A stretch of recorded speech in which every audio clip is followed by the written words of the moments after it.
So, praise God. So, ang ating verse po, kapatid, sabi ng Bible, 2 Timothy chapter 2, verse number 7, "Consider what I say, and the Lord will give thee understanding in all things." So, sino po ang nagsasabi? Si Apostle Paul. So, ang topic natin today is our spokesperson. Our spokesperson. So, ang bawat bansa ay may spokesperson or may ambassador, di ba? Ang bawat presidente ay may representative na magsalita in behalf sa kanya. May tinatawag pa ngang secretary, di ba? Magsalita kung wala siya. So ang bawat, kumbaga, isang hari ay may messenger, utusan niya. Even sa mga company, may liaison officer na mag-relay ng message. At sabihin niya, ito po ang sabi ni boss ko. Hindi siya makarating, pero ito yung letter niya. Kahit pa man mag-relay siya ng email, Facebook message, or text message or call, pero iba pa rin yung pupuntahan sa isang liaison officer, proxy ang tawag doon. So, Paul is the one who is representing the message of the grace of God. He is given by God, or he is a gift from God to us. Kasi siya po ay apostle. Sabi ng Ephesians chapter, look at Ephesians chapter 4, verse number 8, 9, 10, and 11. Kung hindi ako nagkakamali. Sabi ng Bible, "Wherefore he saith, when he ascended up on high, he led captivity captive and gave gifts unto men." So isa sa gift na binigay ng Panginoon nung siya po ay nag-ascend to heaven. Bago siya nag-ascend, he descended first. What is it? I'm reading Ephesians 4 verse 9. "But that he also descended first into the lower parts of the earth. He that descended is the same also that ascended up far above all heavens, that he might fill all things." Verse number 11, "And he gave some apostles, some prophets, some evangelists, some pastors, and teachers." So bago tayo magpatuloy, let's ask God for help. Dear Lord, help us as we study your word. Help me, and may Jesus, your Son, receive the glory after sa mga matutunan namin, ma-apply nawa namin para kayo ay mapurihan palalo sa aming buhay. In Jesus' name we pray. Amen. So si Apostle Pablo ay nagsabing, i-consider nyo ang sinasabi ko para kayo ay makaintindi sa mga bagay-bagay. Sino ba si Apostol Pablo? Siya po ay regalo ng Diyos. At sabi ng Bible, Jesus Christ gave some. Anong nakalagay dyan? Apostles. So siya ay apostoles. At siya na ang tinalagan ng Diyos na maging spokesperson sa atin. Our spokesperson. Our spokesperson. Siya yung pangaral. Spokesperson. So siya yung magbigay ng mensahe sa panahon natin ngayon. Kasi sa buong Biblia, mapatid, dito muna tayo sa background ng Bible. Sa Bible, mapatid, ilang libro po lahat ang Bible? 66. There are 66 Bible. So out of the 66 books, anong meaning ng Biblia? Ang meaning ng Biblia ay libro. Libro. Sa mga libro. Okay? So, book of books. So, compose siya ng 66 ka books. At ang 66 ka books ay iba-iba yung writer. Kung i-summarize mo yung dalawa, may old at saka may new. Okay? Sa canon. Canon na bahe. Pero dito naman, makita nyo po ang history, makita nyo po ang personal letter, tapos makita nyo po ang prophecy. Bakit personal? Ito history, Genesis hanggang Last Chronicles, Second Chronicles. Genesis to Second Chronicles. So yan yung pagkatapos ng personal, yun na si Ezra, Nehemiah, Esther, hanggang kay Psalm. Personal letter yun lahat Psalm, mga awit yun niya ni David, awit ni Moises. Tapos pagdating na Proverbs, ganun din, personal niya yun, na mga testimony. Pagdating ng Ecclesiastes, ganun din. Pagdating ng Song of Solomon, ganun din, personal letter ni Song of Solomon yun, ni Solomon. Okay, mga personal yan lahat yan, from Ezra to Song of Solomon. Pagdating naman sa prophecy, from Isaiah to Malakay. Malakay or Malachi. Malakay po yan, Odette, no? So makita mo yung tatlo na bahagi, history, personal, then prophetic, yung future. Pero hindi naman ibig sabihin na history, wala ng prophecy. Pero ang general na pagka-arrange lang. Ganyan po, Odette? Pagdating naman dito, ganun din. Pagdating sa New Testament, ano yon? Matthew to Acts, history. Pagdating naman sa personal, ay makita nyo po sa personal letter ni Apostle Paul, ay Rome to Philemon. Okay? Yun yung personal letter. Pagdating ng mga prophecy na panghinaharap, yun yung Hebrews to Revelation. Kaya iba-iba yung kanyang tema, iba-iba ang kanyang spokesperson sa bawat kapanahunan. No? How many spokesperson sa buong 66? How many spokesperson? Kung makita niyo po, ang Biblia ay para siyang isang malaking pizza. Doon sa Pizza Hut. No? So, i-divide mo siya according sa mga paghati-hati. No? Hindi pwede kainin mo siya na isang pagkainan lang at masuka ka doon. At hindi mo malunok yan. Malunok mo ba isang pizza? Magmukbang ka ba? Hindi mo kaya yun. Anong klaseng bibig yun? Malaking bibig yun, di ba? Kailangan natin ng unti-untiin. Bakit? Hindi mo kaya yung knowledge ng 66 na yan ay kaya mong kainin sa isang setup lang, sit down, or isang upuan. So kailangan mo magkuha ng isa, dito naman isa, hanggang maubos mo siya ang idea, ang pinakabuuan ng mind of God. Kasi ang itong Biblia ay isip ng Panginoon ito.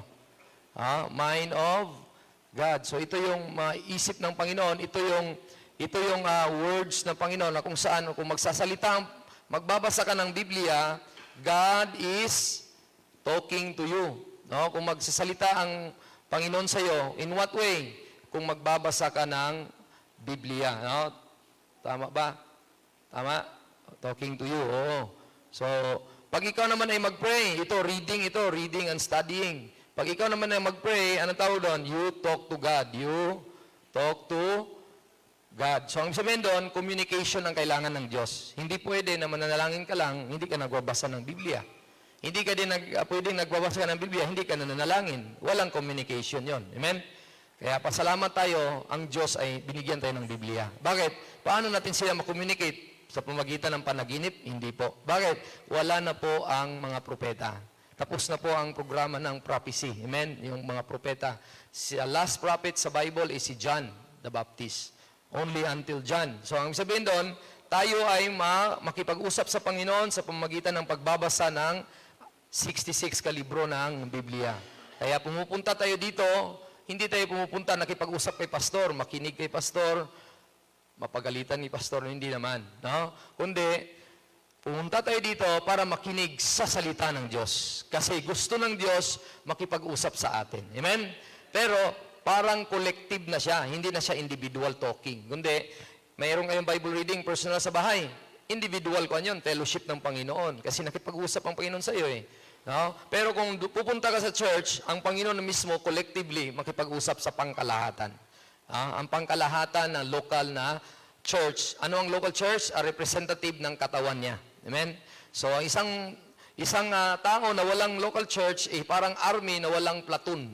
Diba? Ang isang tao na sabing saved, yung sabi ng blessed assurance sa mga bata, kanina kinanta ni Brother Joas, pero wala siyang church, para siyang estudyante na walang eskwelahan.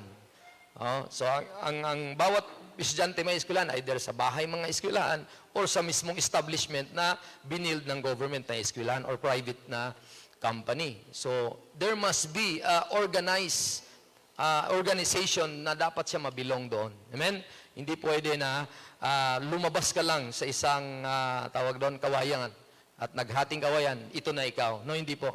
God is a God of order at in order niya ang lahat na bagay. Gusto niya na malaman natin kung sino ang spokesperson natin. So bawat Biblia ay merong spokesperson. No? Sa 66 na yan, it started from Adam.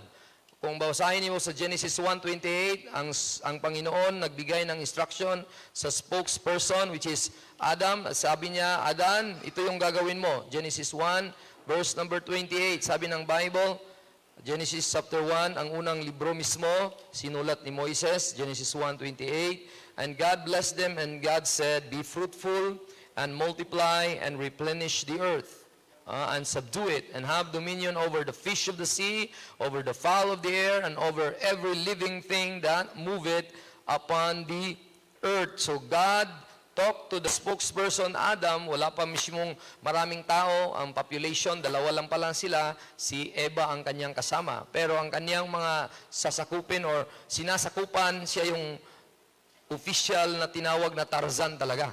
Kung may movie nga Tarzan, lahat ng mga leon ay lumalapit kay Tarzan at takot kay Tarzan. Lahat ng mga wild or beasts, takot siya kay Tarzan. Di ba? Yun yung mga kon sa movie. Ito yung real Tarzan, si Adan. No? Ang sabihin doon, siya yung itinalaga ng Diyos na magbigay ng command over the earth, not over the heaven, but over the earth. So, yun yung spokesperson during that time. And he will, when he spoke something, kung siya ay magsasalita, lahat ay sumusunod. Pati kanyang misis, pati lahat ng mga animals. Kasi pati nga mga animals, siya nagpangalan eh. Amen? O Leon, dito ka. Hindi ikaw ang hari, ako ang hari. Sabi ni Adan. Sabi doon, it's just an expression, it's just a play in mind na nag-iisip lang tayo kung anong nangyayari kay Adan during that time. But the fact is, sa 66 books na yan, sabi ng Panginoon, ang spokesperson during the time, sinabi in the book of Genesis, during the time of Adam, ay si Adam mismo. Then, panahon naman ni Noah, sino ang spokesperson?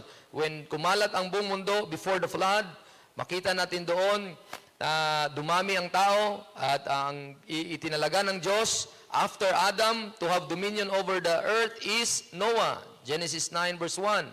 Genesis 9 verse 1. Siya yung pangalawang itinalaga ng Diyos na magiging spokesperson sa earth. No? Look at verse number 1. And God blessed Noah and his sons, and he said unto them, be fruitful and multiply and replenish the earth. So dito pa rin siya itinalaga sa earth para siya ay magbigay ng message doon sa mga tao na nananahan doon. So makita natin dito na ang Panginoon mismo ay gusto niyang hatulan ang mga tao dahil sa kasalanan, tapos ang kanyang operation na iba na mabutid. After Noah, makita niyo po mabutid, mayroon niyang tinatawag na human government. No? So before, patuloy-tuloy pa rin. Pero hindi nawala yung conscience nila. Pero nawala lang sa kanila yung innocence. No? Kasi si Adam, before he commits sin, wala pa siya nagkasala, inosente pa siya. Pero nung nagkasala na siya, nandun ruled by conscience ang tao. What is good in his eyes, gagawin niya. Pero ang kagandahan lang, si Noah, sinunod niya kung ano ang hindi lang sa kanyang good, kundi kung anong good sa Panginoon. Kaya Noah found grace in the sight of the Lord. No? At makita natin doon na siya ay tinalaga, dinagdag na po yung pinatuloy pa rin kung anong sinabi niya sa spokesperson number 1. Ano ang spokesperson number 1? Humayo at magpakarami. Ganon din sa spokesperson number 2. Humayo ka at magpakarami pa rin. Amen? Sa 8 tao na natira sa buong mundo dahil namatay ng iba, 8, yan na yung kumalat sa buong mundo. Kaya tayo, itim, pula, at saka puti. Pag sinabing itim or brown or red, yun yung Asiatic. Pag sinabing mga white, yun yung mga American, mga German or something like that. At saka yung mga black naman, yun mga African. So tatlo lang kulay mga kapatid, amen? Sa buong mundo. Tayo po ay, asan tayong linya? Hindi tayo kay Ham. Dito tayo kay Shem. Kasi Asiatic tayo. Ang mukha ni Kristo, ang kulay ni Kristo, kulay natin. Yun po. So si African, yun yung mga judge. Ni ginudge ng Panginoon dahil meron siyang ginawang kasamaan, kaya itim ang kanilang kulay. Hindi pwedeng magiging puti. Kasi yun ang course ng Panginoon sa kanya. Yung ginalaw ni Ham ang kanyang papa. No? So, to make the story short, mga ay pangatlong spokesperson, si Abraham. Dito sa earth, sabi niya kay, punta sa Genesis 12 verses 1 to 3. Genesis 12 verses 1 to 3. Now the Lord said unto Abram, get thee out of thy country and from thy kindred and from thy father's house unto a land that I will show thee. Kung yan ang Bible ay para sa atin lahat. Kung para sa atin lahat yan, directly to us, susundin dapat natin yan. Susundin dapat natin yung sinabi ng Panginoon na build an ark, Noah. Kahit sino walang binigyan ng instruction, susundin mo dahil Biblia nga, sundin mo lahat. No, hindi po. Kasi may kapanahunan, mayroong progressive revelation. Kanya po, bawat libro ay progressively na binigay sa Panginoon. Kaya makita nyo sa verses 1 to 3, sinabi niya kay Abraham lang, hindi para sa ating lahat. Amen? Pero anong matutunan natin dyan? No? Anong principle na dapat nyong malaman? Yung to us at saka for us. Anong kaibahan niyan? Pag to ang us, ang Biblia sinulat directly sa atin. Pero pag sinabing for us, learning ang tawag doon. Hindi ikaw ang pinag-usapan, pero may matutunan ka. Ganyan po? So kahit itong verse 1 to 3 ng Genesis 12, ikaw po ba ang tinawag ng Diyos na aalis ka sa bayan mo? Hindi. Si Abraham ang pinag-usapan, hindi ikaw ang pinag-usapan. Pero anong matutunan mo? For your admonition, for your learning. Because whatsoever written aforetime sa past is written for our learning. Anong matutunan mo? Obedience si Abraham. Amen? At ang Diyos mismo, hindi siya nagbibigay ng order na hindi mo alam. Amen? Very clear magbibigay ang Panginoon ng instruction. No? At sabi ng Panginoon sa kanya, kung yan ay susundin mo, ito yung kanya response, I will make of thee a great nation. So, ang Panginoon pag mangako, tutuparin niya. Amen? So, marami kang matutunan dyan, kahit hindi ikaw ang pinag-usapan. Okay? So, in that, makita mo ang spokesperson ni Abraham, hindi po tayo ang direct na contact ni Abraham na makinig kayo sa akin. Kaya may awit na, Father Abraham has many sons. Mga ganon. Many sons as Father Abraham. I am one of them. Tapos kung tanungin mo, bakit ka anak ni Abraham? Hindi makasagot yun. Kaya? Kayo po ba anak ni Abraham? Pero may verses na pagbibigay sa atin ng pinaka tawag doon, advance na yon. Hindi po na ngayon kasi mahirap pag kuwan tayo spokesperson ng ating topic. Mamaya na yon. Kung anong connection natin kay Abraham. Next, makita natin doon na si Abraham, binigyan niya ng promise at hindi po ito para sa atin. Wala po tayong pinamis ng Panginoon na land, seed, blessing on the earth, at hindi din tayo ang binigyan ng Panginoon ng covenant of circumcision according to Genesis 17 verse 14. Look at Genesis 17 verse 14. Si Abraham, binigyan siya ng covenant. At sabi niya, the circumcised man, child whose flesh of his foreskin is not circumcised, that soul shall be cut off. So dapat, verse number 13, yun yung covenant niya. He that is born in thy house and that is bought with thy money and must needs be circumcised, and my covenant shall be in your flesh for an everlasting covenant. So, kung sino yun ang pinakamalinis na tao sa buong mundo, sila yung mga Israeli. Bakit? 8 araw pa lang nung isinilang si Clark na tuloy na ba? Hindi pa. Hindi pa, no? O, ganon. Hintil tayo Hindi tayo practice na ganon. Pero ang generation nila, mabatid, verse number 12, look at, verse number 12 in that same chapter, Genesis 17. Para mag-note kayo, mabatid, kung ano ang verse na magpatunay na 8 araw pa lang tuli na ang mga bata na Hudyo. In that verse, let's read all together. Go. He that is in 8 days old shall be circumcised among you. Every man child in your generation, he that is born in the house or bought with money of any stranger which is not of thy seed. So, makita niyo po ang Panginoon, very clear ang instruction ng Diyos. Kuya Joboy, Jaire, no? Labas na kayo ng 8 araw. Kailangan nyo na magpatuli. Sino ba dito ang pwedeng i-contact ko kung magpatuli si Kuya Joboy? Pukpok, si Tito Bernie na lang daw, boy. Okay. So baka magtulog-tulog ka, Jaire, tutuluin ka mamaya, huwag ka matulog.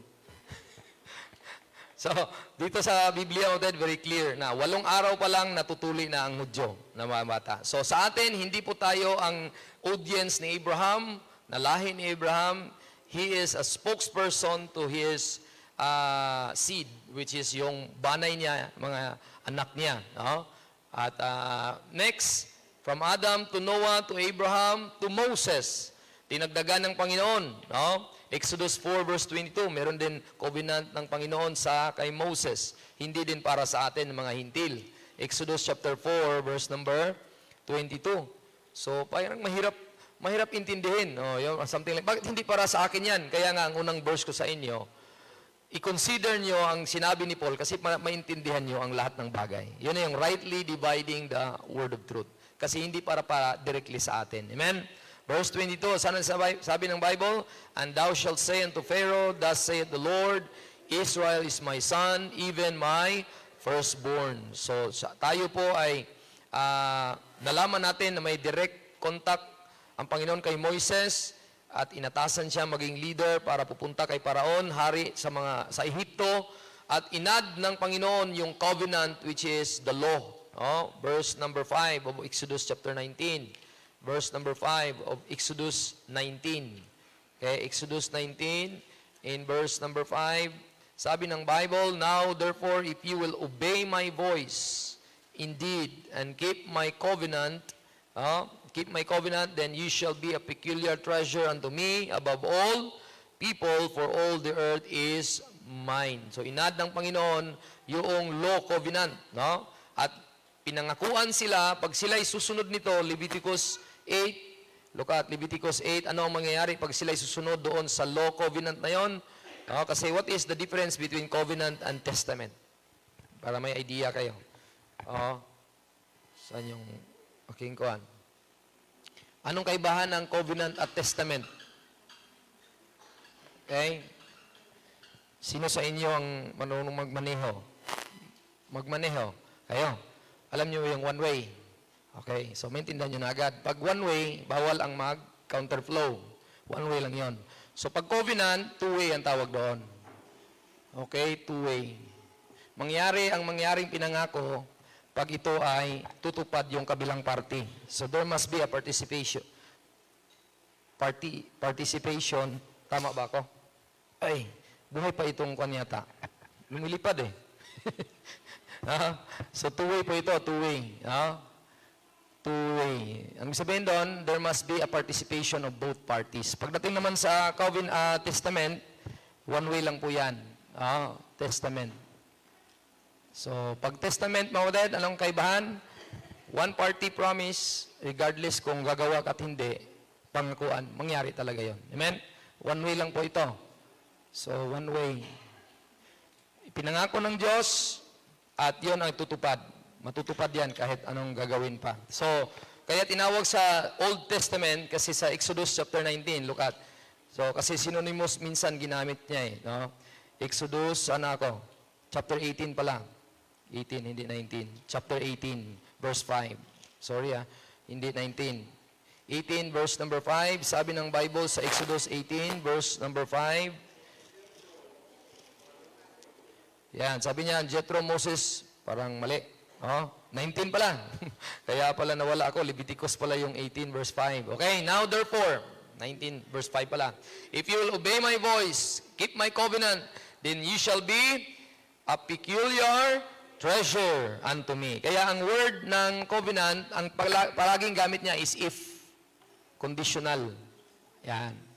Kasi kung yan ay magawa nila, yung covenant ng Diyos, anong mangyayari? Mangyayari at anong pinangako niya. Kaya sinabi ng Diyos, if you obey my voice, or if you will obey my voice, then ang tawag ko sa inyo, a peculiar treasure unto me, above all people, for all the earth is mine. Pero tingnan niyo po sa Exodus 20. Ito yung test. Kumbaga, ito yung sinabi ng Bible na 20, 12. 12. Yung time na sila po ay nag-alay ng dugo. Then sa Mount Sinai yun, mga batid, sa Testament. Okay, sa Testament naman. Makita niyo po that comparison sa verse number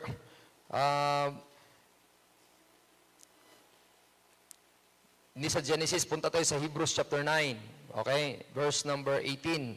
Okay. Hebrews chapter 9, verse number 18. Okay. Sabi ng, whereupon neither the first testament was dedicated without blood. Okay, verse 20. Saying, "This is the blood of the testament which God hath enjoined unto you. So, ang sabihin mo, kapatid, yung Hebrews ay nagsasabi siya na may bagong testament.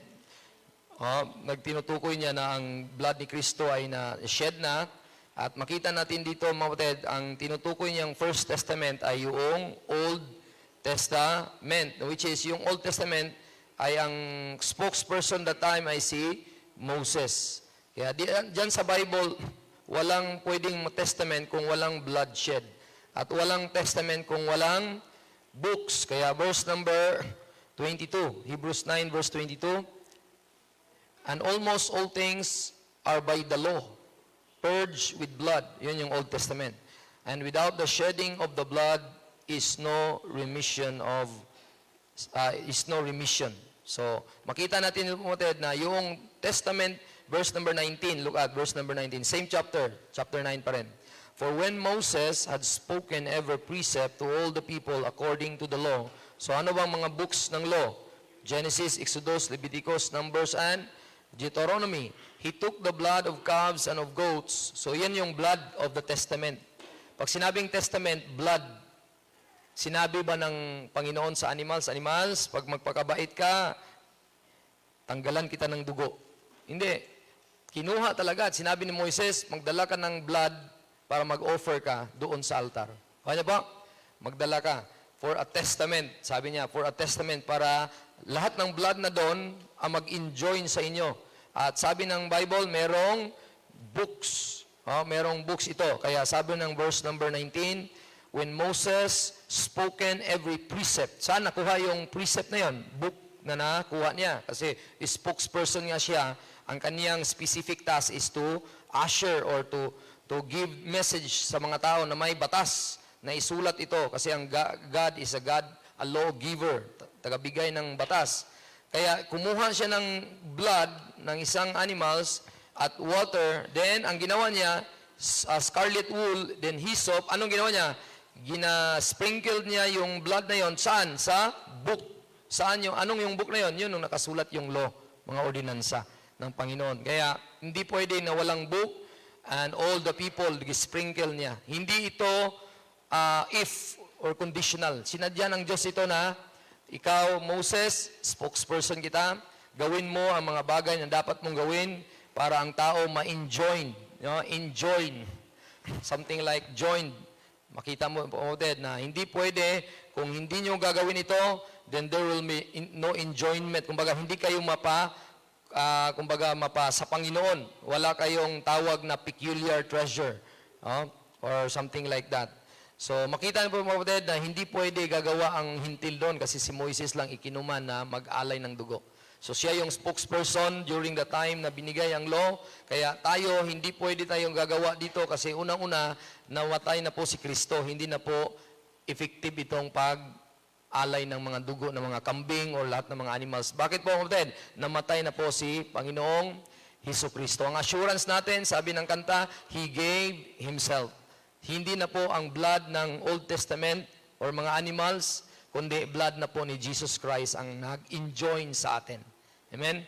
Nagpa-enjoin sa atin. Kaya makita natin dito, mga kapatid, na sila po ay pinangakuan na sila ay kingdom of priests kung gagawa sila sa covenant ng Panginoon. Pero hindi naman nila nagawa, kaya walang kingdom of priests ngayon.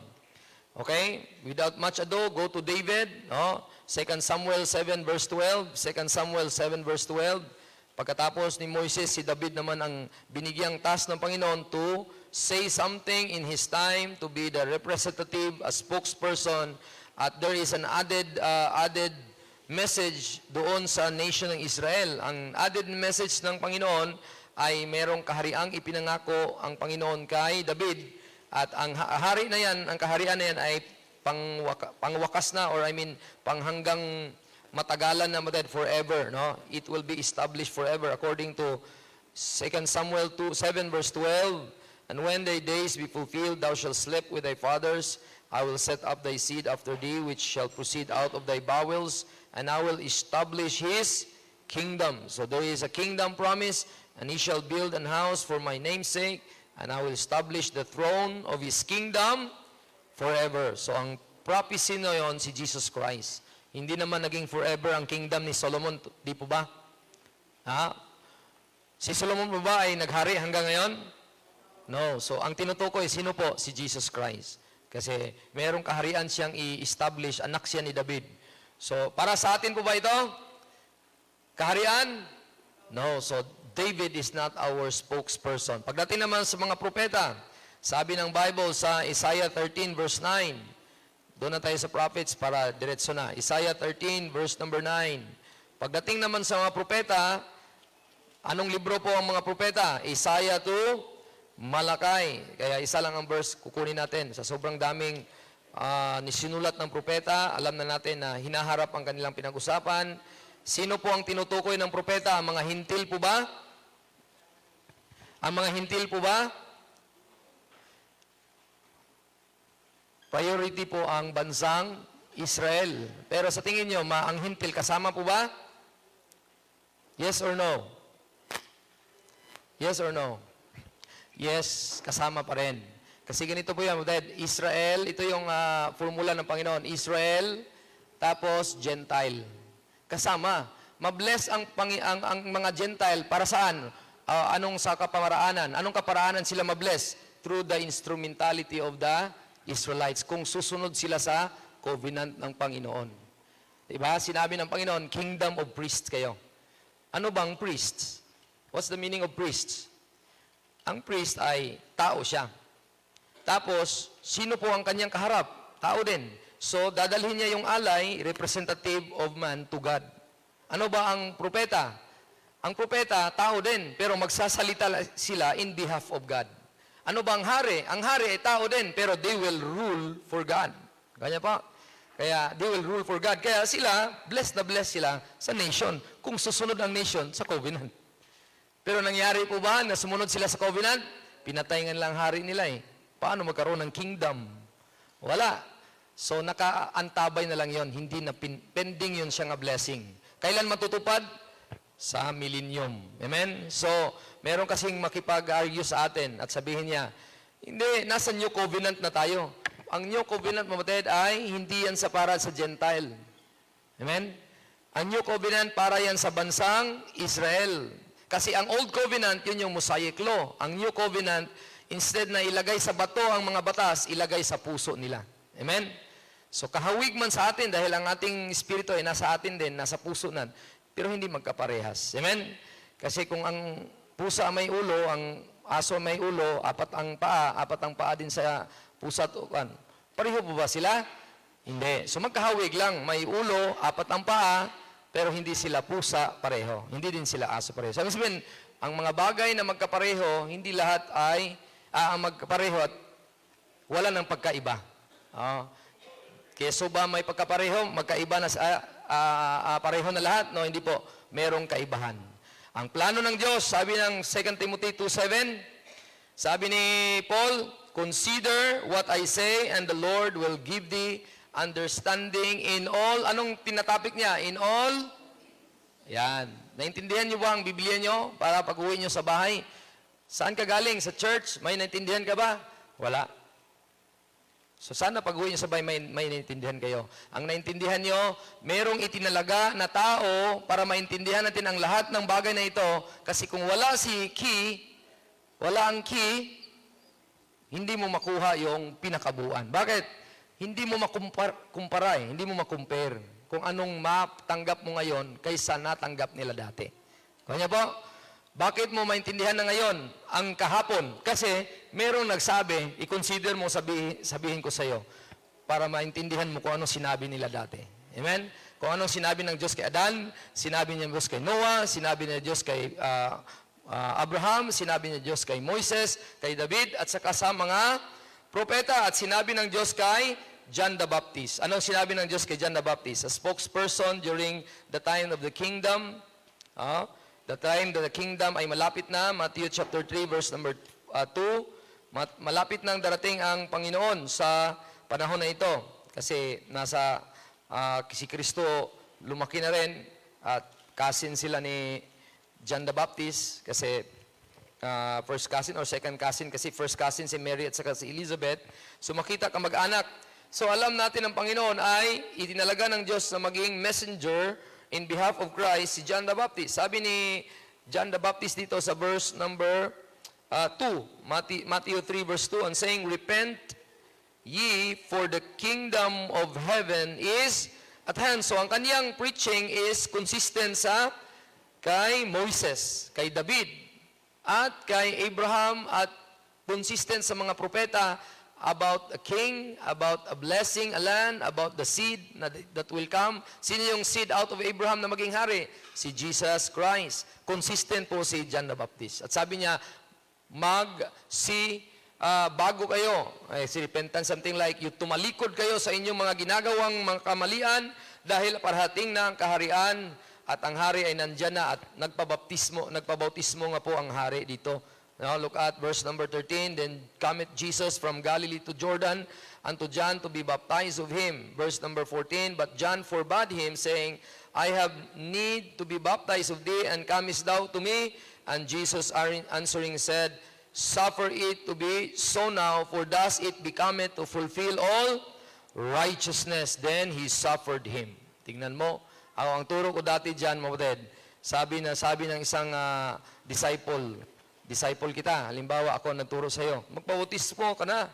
Kasi hindi ka pwede bibigyan ng reward kung hindi ka membro sa church. Maging member ka sa church, sa family of God, kung ikaw ay magpabautismo sa tubig. Pag ikaw ay kakanta dito at hindi ka water baptized, wala kang reward sa langit. Yan ang sabihin ko talaga. At hindi ka kasali sa pakasalan dahil baptist lang ang pakasalan. Oh.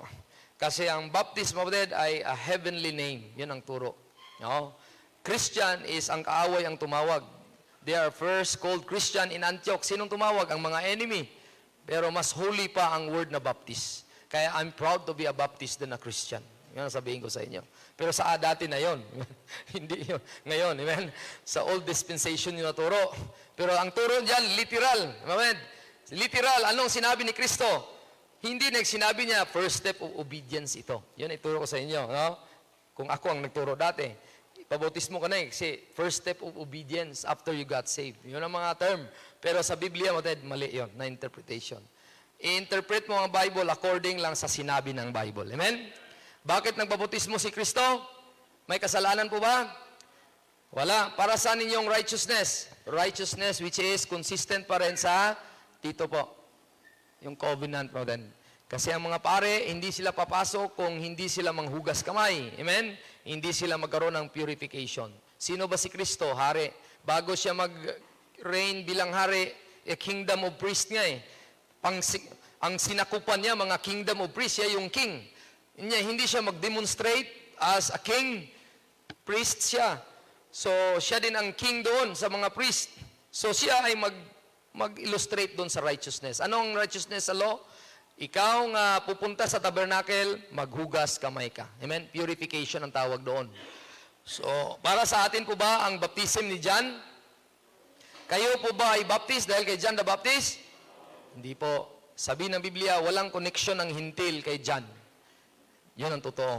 Amen? Bakit nasasabi natin yan? Kasi kinonsider natin yung susi. Yung idea na binigay ng Panginoon na i-consider mo lang sinabi ko dahil ang spokesperson natin, iba po ang kanyang itinalaga na message para sa atin. Dinagdag na natin si Kristo, idagdag natin ang kanyang preaching as the Son of God, Matthew chapter 4, verse number 17. Siya na mismo na hari ay meron siyang message at spokesperson nga po siya. At sabi ng verse 17, sabi ng Bible, from that time, Jesus began to preach. Anong preaching niya? Repent, for the kingdom of heaven is...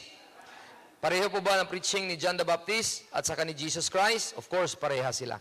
Kasi siya yung herald, na may parating na hari. At siya na mismo na hari ay nag-preach same message kasi siya po mismo ang hari na parating. Kaya makita natin, kapatid, hindi lang ito preaching of the kingdom, kailangan mong magtiwala sa kanyang pangalan. Hindi pwedeng hindi. Dahil sabi ng Bible, ang object ng iyong panampalatayaan ay pangalan ng Messiah. John chapter 3, verse number 18. John chapter 3, verse number 18, sabi ng Bible, ang kanilang object of the belief ng kanilang sampalatayaan ay object nila ay pangalan. Hindi pa namatay si Kristo this time. At sabi ng Bible sa John 3:18, He that believeth on Him is not condemned. he that believeth not is condemned already, because he hath not believed in the name of the only begotten Son of God. The Messiah is the Lord Jesus Christ. At makita nyo po, hindi lang ito panampalatayaan. Hindi lang ipanampalatayaan, i-confess mo talaga siya before all. John 12 verse 42. Kaya hindi sila na-saved, national salvation na mangyari sa kanila dahil sila po ay nahiya, natakot sa mga Hudyo or mga Pariseo. No? Ang mga Hudyo na alam nila na may Kristo pero ayaw nilang i-confess ang pangalan ni Kristo. Verse 42, nandiyan na po kayo? Nevertheless, among the chief rulers also many believe on him, but because of the Pharisees, they did not confess him, lest they should be put out of the synagogue. Verse 43, for they love the praise of men more than the... Yan, mga kapatid, pag kayo'y nasa church, sana huwag kayong pupunta lang dahil, dito ako sa harap, para very good ako. Makita ako kay pastor. At punta ako doon sa taas sa church, maglinis ako, magpintura ako para palakpakan ako ni pastor. Or something like that. Or si teacher din, estudyante ka, punta ka sa school, nasa unahan ka, ikaw very good palagi. No, hindi dapat. Lahat ng gagawin mo, hindi dapat para sa tao. Amen?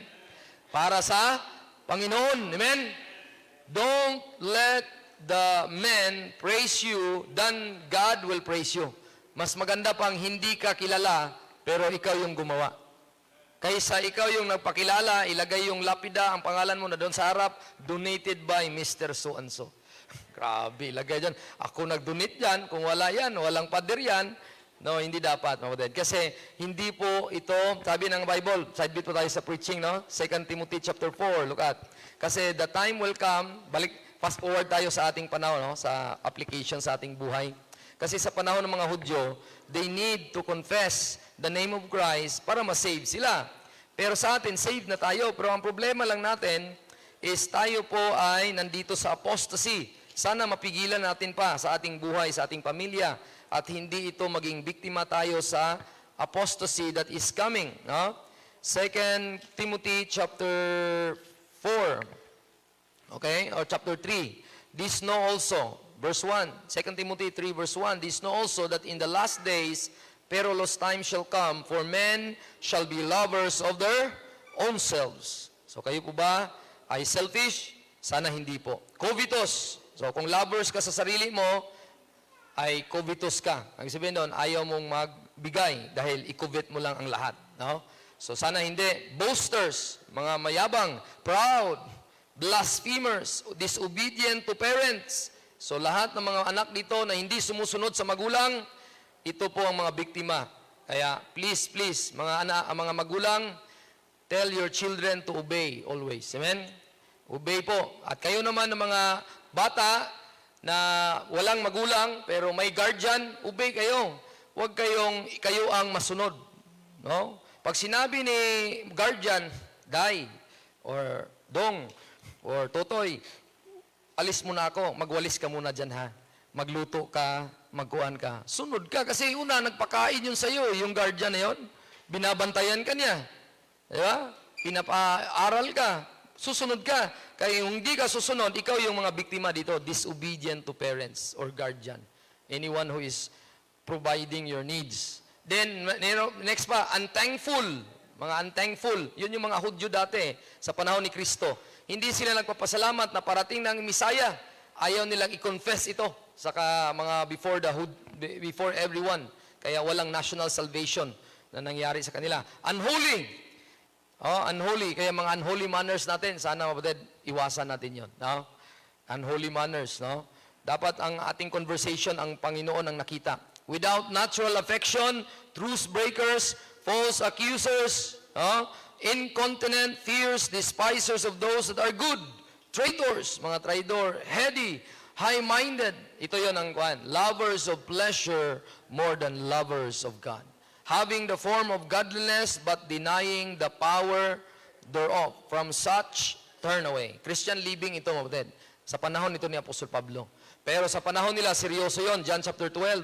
Sila mismo ayaw nilang i-confess si Jesus Christ. Kasi they love the praise of men rather than the praise of God. Kaya makita ng mga na kailangan nila i-confess ang name ng Panginoon at kailangan nilang makita nila na sila po ay sumusunod sa Panginoon, talikuran nila ang mga bagay-bagay na yon. Kaya repentance from sins talaga ang kanilang kailangan as a nation. Pero sa atin, repentance from sins po ba? Hindi po. Go to 12 Apostle muna, bago to kay Apostle Paul. So from Adam to 12 Apostle Paul, makita niyo po, may element of works. No? May element of works. So hindi lang ito faith alone na to the finished work of the Lord Jesus Christ. So makita niyo po ang kaibahan po ng spokesperson natin from Adam to the 12 apostle, makita natin mo din may elements sila na exert na hindi pwede na manampalataya lang sila. No? Kundi they have to exert something na dapat nilang ipakita. Kaya makita natin mo din, dapat nila i-confess na sila ang pumatay sa Messiah. Kaya nung Acts chapter 2 verse number 38, sabi ni Pedro, ito na yung preaching after Christ died. Pero ang messenger, ang spokesperson ay si Apostle Peter, hindi po spokesperson natin. Kasi ang spokesperson natin ay malapit na po tayo. Verse number 38, anong sabi ng Bible? Repent. Peter said unto them, repent and be baptized every one of you. So, kayo, yun po ba ang tinuro ni Pastor Efren dati? Na mag-repent kayo at magpabaptize kayo? Hindi. Pastor Anton, hindi rin. Pastor Noel, hindi rin. Yun din ituro ko, hindi rin yun ang kuhan. Hindi para sa atin yan, Moded. Amen? Sino ang sinasabihan? Ang mga Hudyo. Being a spokesperson, Peter is just faithful sa kanyang task. At sabi ng Panginoon, go and be a blessing sa mga Hudyo. At wala na po siyang ibang pinuntahan, to the Jews only lang po. At nagtaka nga si Apostle Pedro noong Acts chapter 10, ibinigay yung message sa kanya na, Apostle Peter, punta ka sa bahay ni Cornelio. Ayaw niya talaga. Dahil hindi pa siya nakakain, illustration niya, hindi pa siya nakakain ng mga madumi. Ibig sabihin pala noon, may ibang direksyon ng Panginoon sa panahon ng bagong tipan. Pero dito, faithful siya sa Acts chapter 2. Hindi pa siya napunta sa Acts chapter 10. Faithful siya na mag-preach according sa preaching ni John the Baptist, according sa preaching ni Jesus Christ bilang hari, na dapat kailangang magpabaptize ka. Every one of you in the name of, nandun yung name pa rin, of Jesus Christ. Para saan? For the remission of sins, and you shall receive the gift of the Holy Ghost. So, yan ang sequence po ang tinuro. Pero sa atin, hindi po yan ang sequence na tinuro ng ating Apostle Paul. Kaya makita nito mga batid, from Adam to Apostle ay faith along. No? Makita niyo po, faith along with their personal na manifestation ng kanilang obedience along with works.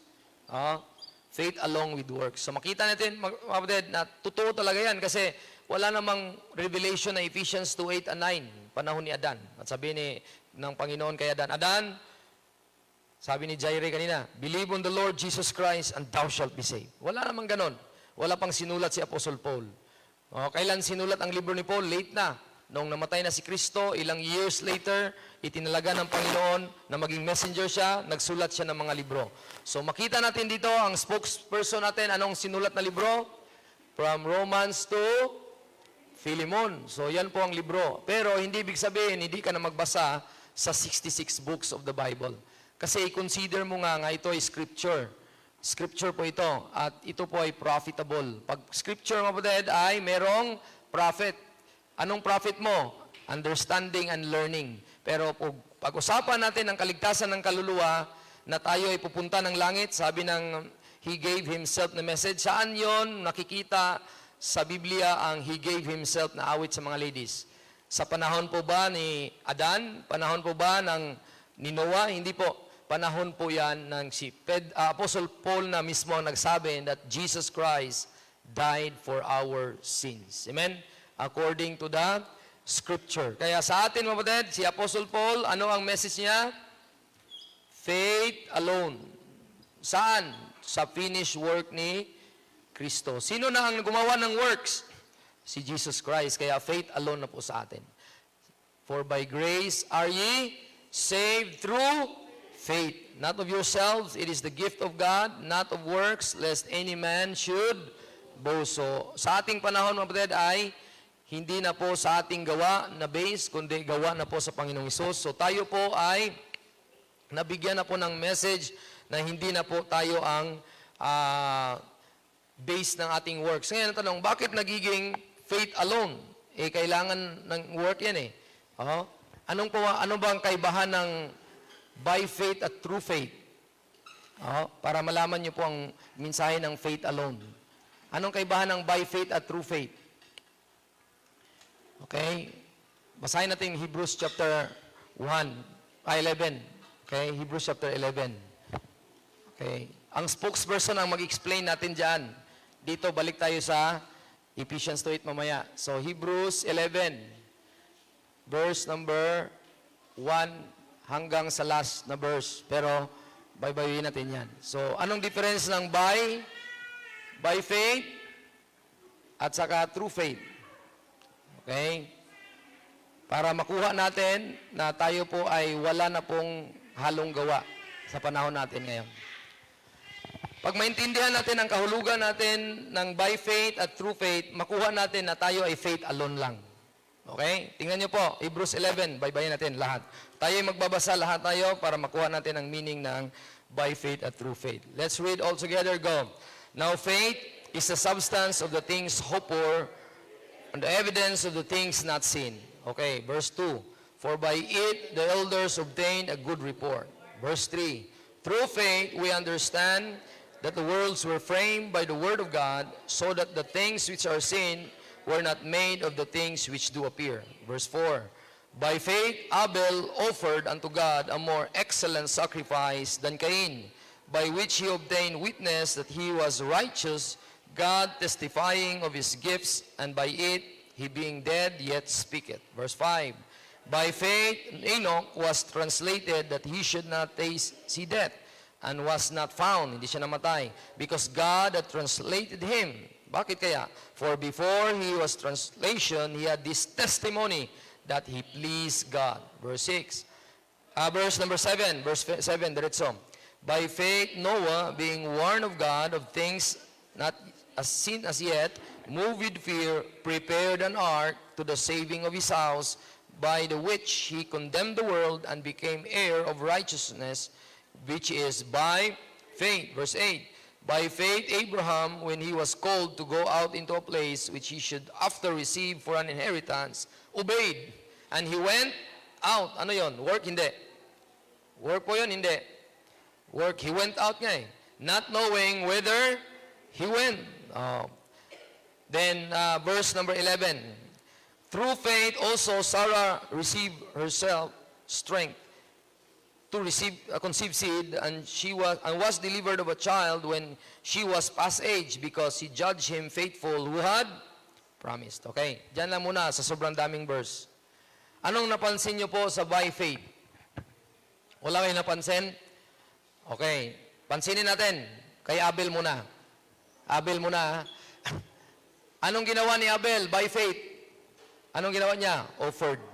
Ang offered po ba work or... Okay. Offered nga eh. Past tense na nga eh. So, there is an action made. Next naman, verse number 5. Enoch naman. Enoch, hindi namatay physically.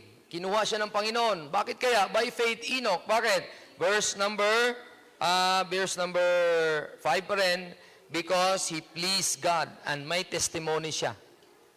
Testimony siya. Then other verse sa Bible, he walked with God. Walk with God doon sa Genesis.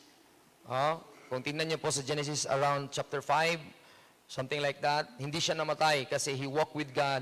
And ang walking po ba ay work or hindi work? Work po yan. Baka magsabi kayo, chismis na yan, pastor. Saan sa verse na he walked with God? Look at, para hindi kayo malito. Verse number 5, verse 22 and 24. Para... Baka tawagin nyo akong haka-haka lang, na hindi talaga nag-walk with God si Enoch. Genesis 5:22, and all this Enoch were 360 and 5 years, and Enoch walked with God. Nung na siya ay naglakad kasama ng Diyos, namatay po ba siya? He was not. So siya lang exempted mo din. Amen? So makita, exempted siya physical death kasi kinuha siya ng Panginoon. So action word, offered, tapos na yan. May ginawa siya, walk. Next naman, sino ngayon? Back to verse 11. Noah, prepared. Si Noah, prepared. So makita niyo po, ang prepared po ba ay may ginawa or wala? Meron, kasi ginawa na nga niya tapos na, prepared an ark. Pagdating kay Abraham, anong ginawa ni Abraham? By faith, Abraham, by ang ginamit by faith, Abraham, anong ginawa niya? Went out. Obey and he went out. Nung umalis siya sa kanyang bayan, pumunta siya sa lugar na ipinangako ng Diyos. Sabi niya, alis ka doon sa iyong bayan, punta ka doon sa lugar na yon. Faith or works? Yung ginawa nilang lahat dito sa by faith. Faith or works? May works siya. So ang sabihin doon, ang by faith ay hindi pwedeng walang works. Amen? Meron talaga siyang ipakitang obedience. Kaya pag sinabing si Moises, may bigyan siya ng law, at ang mga tao na itinalaga nito, yung mga Israelites, susunod din sila doon para magkaroon sila ng righteousness according sa law.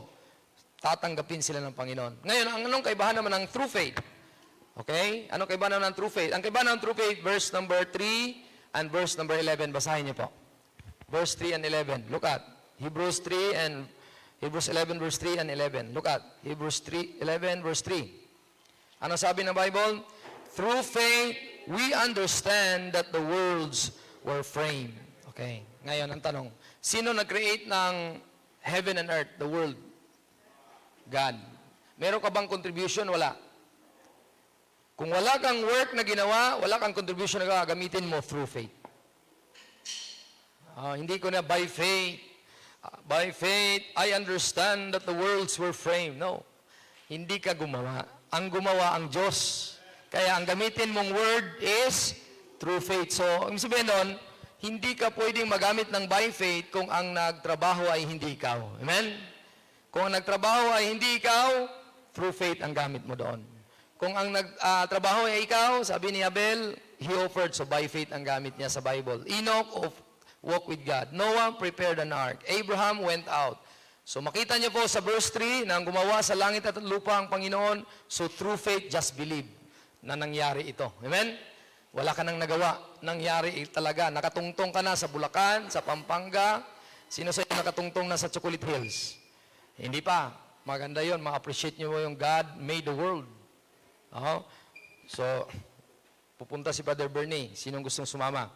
At matungtungan nyo doon sa lugar na God so wonderfully made by God. So framed by God, by His Word. When He said, let there be, let there be. So lahat ng mga sinalita niya, lumitaw lahat. Ngayon, verse 11. Si Sarah po ba ay matanda na? Yes, old na siya. Nung napangakuan ng mga anak siya, maging pregnant siya. Yun ang another English ng conceive, pregnant. Imagine nyo po, ma-pregnant. Halimbawa, si Sister Mercy, nasa edad ng mga senior na, 60. Tapos may bunso pa kami. Imagine mo yun. Hindi natin alam. Di ba? 60. May bunso pa. So, ang tawag doon, true faith na. True faith na ang gamit ko doon. Bakit? Wala na akong kakayanan. Amen? Wala na din siyang kakayanan. Biglang nabuntis. So, ang sabihin doon, sabi ni sa Panginoon kay Sarah, Abraham, sabihin mo sa asawa mo na mag-conceive siya ng seed. Mabuntis siya. Mabuntis ako? Tumawa siya. Sa katandaan ko, mabuntis pa ako. Kaya ang meaning ng Isaac is laughter. When he laughed, that's the meaning of Isaac. So makita natin na through faith, Sarah herself received strength to conceive seed. So anong ginamit ng Bible? By or through? Through, kasi walang magawa si Sarah. Na-pregnant siya sa oldness niya, deadness niya, at wala na siyang kapangyarihan na mabuntis.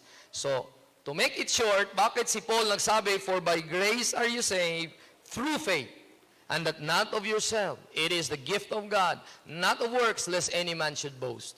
Bakit? Kasi ang nag-by faith sa atin ay si Jesus Christ. Look at Romans chapter 3. Look at Romans chapter 3. Siya na ang nag-by faith sa atin. Kaya sa atin na lang mga Gentile ay through faith. Look at sa Romans chapter 3, verse number 19. Sabi ng Bible, Now we know that whatsoever things the law saith, it is saith to them that are under the law, that every mouth may be stopped, and all the world may become guilty before God. Therefore, by the deeds of the law shall there no flesh be justified in his sight, for by the law is the knowledge of sin. So makita niyo po, walang perfect dito sa lupa, positionally, dahil kung batas ang ipairal. Pero may ibang kapangyarihan na magsabi natin na tayo'y righteous sa harapan ng Diyos, kahit pa sa ating temple, which is the body, perfect pa rin ito. Kahit may sinful flesh, perfect pa rin sa harapan ng Diyos. Verse number 21, sabi na, but now the righteousness of God without the law is manifested, being witnessed by the law and the prophets. Ano yon? Even the righteousness of God. Paano nakuha yung righteousness of God? Which is by faith of Jesus Christ. So sino po ang nagdahilan bakit tayo panampalataya lang? Dahil ang nag-by faith sa atin ay si Jesus Christ. Kasi ang resulta kasi ng by faith na yan, Romans 1:16. Look at Romans 1:16. Sabi ng Bible, for I am not ashamed of the gospel of Christ, for it is the power of God unto salvation. Are you saved? Salvation is, the result of that is saved. Sabi ng spokesperson natin, Apostle Paul, sabi niya, if you are a believer of the gospel of Christ, you are saved. Kasi kung maniwala ka na si Kristo namatay, nalibing, nabuhay namang muli, saved ka. You are saved means may kapangyarihan ng Diyos na maligtas sa iyo. Paano? Sa gospel ng Panginoong Jesucristo. Kasi kapangyarihan ng Diyos para i-save ka. Paano mo natanggap? Sumunod ka ba? Hindi po. To everyone that believe it. To everyone that believe it. To everyone that believe it. So yun yung sabi ng spokesperson natin. Wala pong repent and be baptized or be baptized. Kundi sabi ng spokesperson natin sa kanyang sulat, believe it kahit Hudyo ka man or hintil. Kasi sa panahon na ito panahon ng namatay na si Kristo, hindi na po kaharian, kundi sa panahon ng church. Kumbaga, ang church, hindi po requirement kahit Hudyo ka man, keso hintil ka man, kundi ang requirement mo din, panampalataya lang sa gospel ng Panginoon. Amen? Sa 1 Corinthians 15, verses 1 to 4, yun po ang gospel natin, the death, burial, and resurrection. Magkaroon ka ng salvation. Bakit ka saved? Verse 17, ito yung reason. Bakit ka saved? Nung nanampalataya ka, kasi righteous ka. For therein is the righteousness of God revealed from faith to faith. As it is written, the just shall live by faith. Kaya kung ikuha natin mga i-formula natin, kasi God is a God of order, ayaw niyang malito ikaw. So gusto niyang i-order ang mga bagay-bagay. Okay. I-order natin mga bakit ka saved? Bakit ka saved? Kasi meron kang righteousness of God. Okay? Isulat niyo to sa inyong mga notebook. Kasi ito yung foundation ng Christianity natin. Bakit tayo Christian? Dahil tayo po ay righteous. May righteousness of God. Saan galing yung righteousness of God? Romans 1:16. Ito sa verse 17. Okay? Romans 1:17. For therein the righteousness of God. Saan galing mo, kapatid? Sa gospel of Christ. Okay? Gospel of Christ. Okay? Anong nangyari doon sa gospel of Christ? Romans 1:16. Namatay po sa cross ang ating Panginoon sa Calvary. Nangamatay, nalibing, at nabuhay namang muli. Ngayon, kapatid, bakit siya namatay? Bakit siya namatay? Kaya balik ka doon sa Romans chapter 3. Look at Romans chapter 3. Okay? Romans chapter 3, verse number 21. But the righteousness of God without the law, Romans 3:21 to 22. Dahil pala sa, sabi ng Bible, but the righteousness of God without the law is manifested, being witnessed by the law and the prophets, even the righteousness of God which is by faith. Yan. By faith of, kanino? Jesus Christ, of Jesus Christ. So, kaninong faith po yon? Kay Jesus Christ, no? So, ano yung sabihin doon? ito yung tawag doon sa iba. Baka kayo po ay mag-judge sa ibang church. Bakit tinawag sila na Covenant of Christ Baptist Church, Pastor? Tapos right divider. Kasi ang nangyari, ito yung God the Father, tapos ito yung Son, meron silang agreement. May covenant sila. Ang tawag ng agreement nila, anak, punta ka sa lupa, mag-shed ka ng blood. Yun. Blood covenant ang tawag doon. Tayo po ba ay covenant people? Hindi. Sila lang nag-covenant. Anak, punta ka doon, mag-shed ka ng blood, dahil nag-obey ka sa akin, ang tawag diyan, nag-obey ka, nabuo yung kamatayan mo, pagkalibing, pagkabuhay na mamuli. Kung maniwala ang tao dito, righteous sa harapan ko. Kaya ang tawag sa iyo, saved. Amen? Kuha niyo po ang kanyang galing sa langit. Pagdating, nag-obey, God, Jesus Christ, He took it not robbery. Diyos si Kristo. Diyos po ba si Kristo sa inyo? Si Kristo na Diyos, bumaba, He took it not robbery to be equal with God, but made Himself of no reputation, and He took upon Him the form of a servant. That is His faithfulness, that is His faith. And He go and obeyed that cruel death of the cross. Then after that, yung cross, nabuo yung gospel. Nung nabuo na ang gospel, available na ang righteousness of God. Nung available na ang righteousness of God, sino ang maniwala nito? Believe only. Are you a believer? Kung mag-believe ka lang, then you are saved. That's just the end of it. That's the spokesperson's message. Kung sabi ng 2 Timothy, consider what I say, the Lord will give you understanding in all things. So understanding na ikaw pala ay saved, hindi dahil sa work mo, hindi dahil ikaw ay nag-by faith, kundi si Kristo ang nag-by faith sa'yo, and you just took it. So paano yan i-apply din na you are not saved by works, but by faith? Kinuha mo, respond ang tawag doon. I responded it by faith. Diba po? So, may mga words na ginamit mo na hindi ibig sabihin na dahil it took it by faith, ikaw ang gumawa. Kundi, nung time na ikaw na nampalataya, it's just not the comparison ng law of works. Ano ang law of works? You responded it to obedience. Ano ang law of faith? You responded it through believing only. Wala kang ginawa. Sabi ng Bible sa Romans 3 verse number 26, to declare, I say at this time, His righteousness, that He might be just, and the justifier of him which believeth in Jesus. So nung nag-believe ka lang, sabi ng Bible verse 27, wala pong kayabangan yon. Where is the boasting then? It is excluded by what law? Of works? Hindi po. By the law of faith. Kaya makita nyo po, kapatid, ang ating response sa Bible is believing only. Ang nag-by faith sa atin ang Panginoon.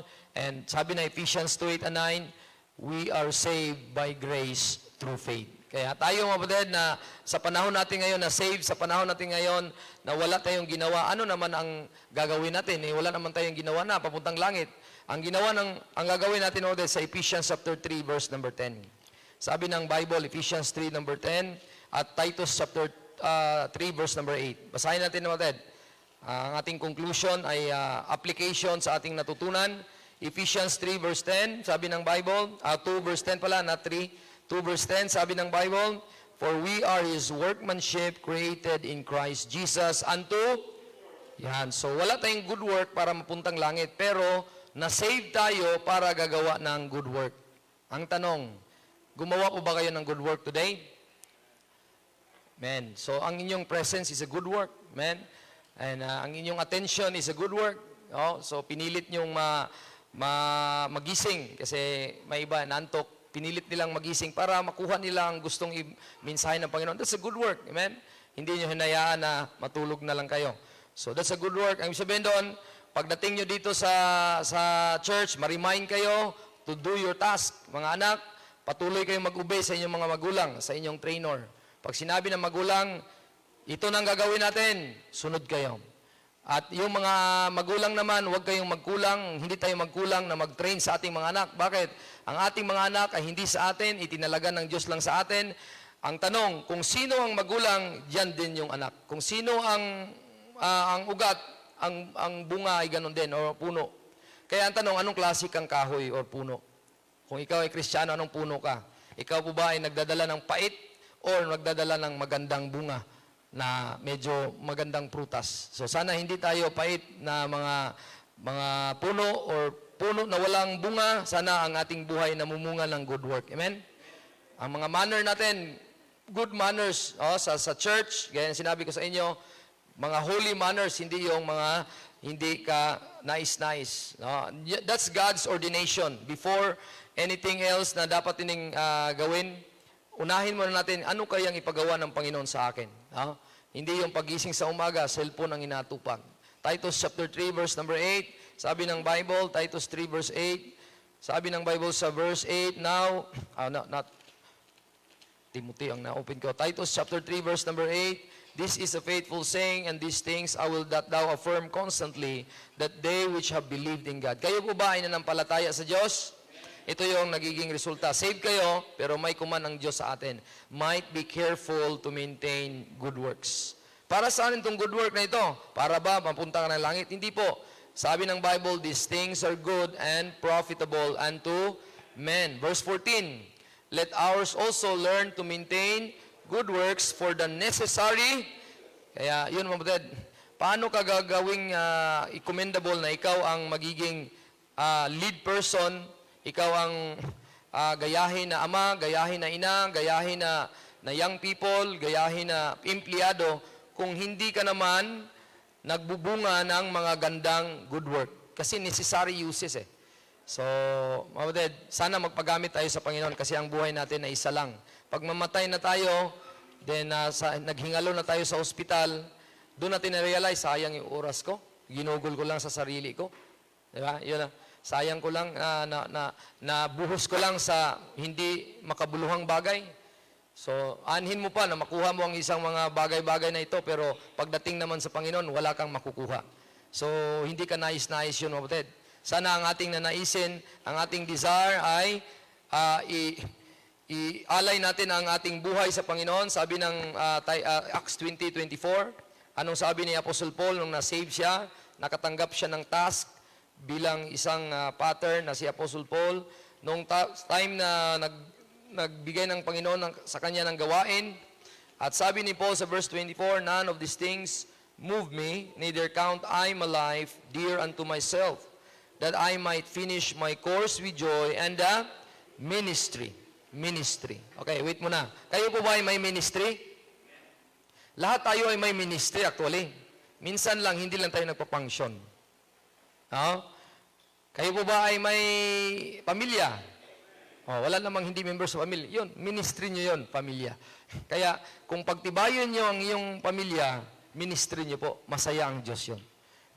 Nung ikaw ay naging husband, halimbawa, maging husband ka na bro, ganda pa naman ang place natin, no? Future. No? Kung halimbawa, Brother Diyos, maging husband ka na, no?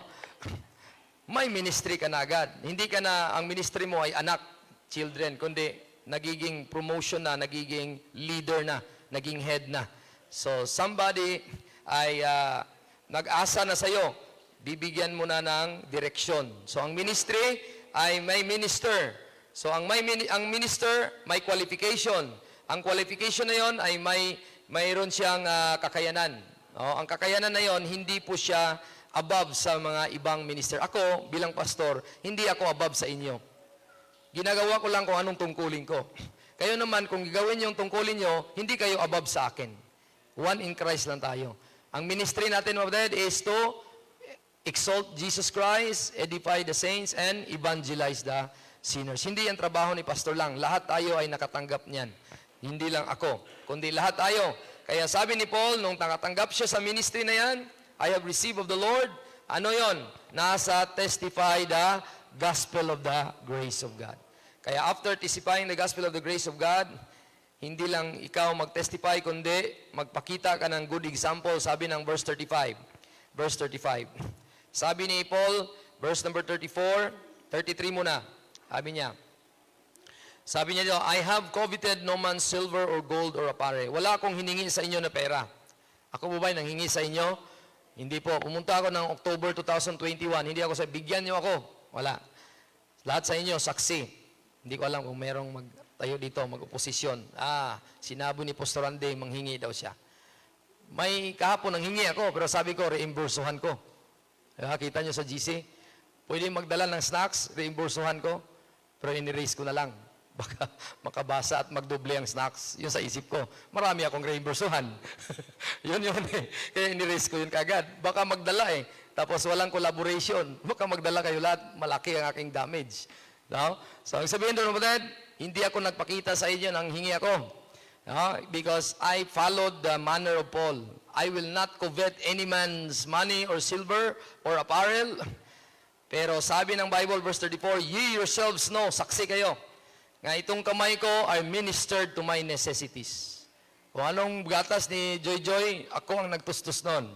But by God's grace, kung may binigay man kayo, ginamit kayo ng Panginoon. Amen?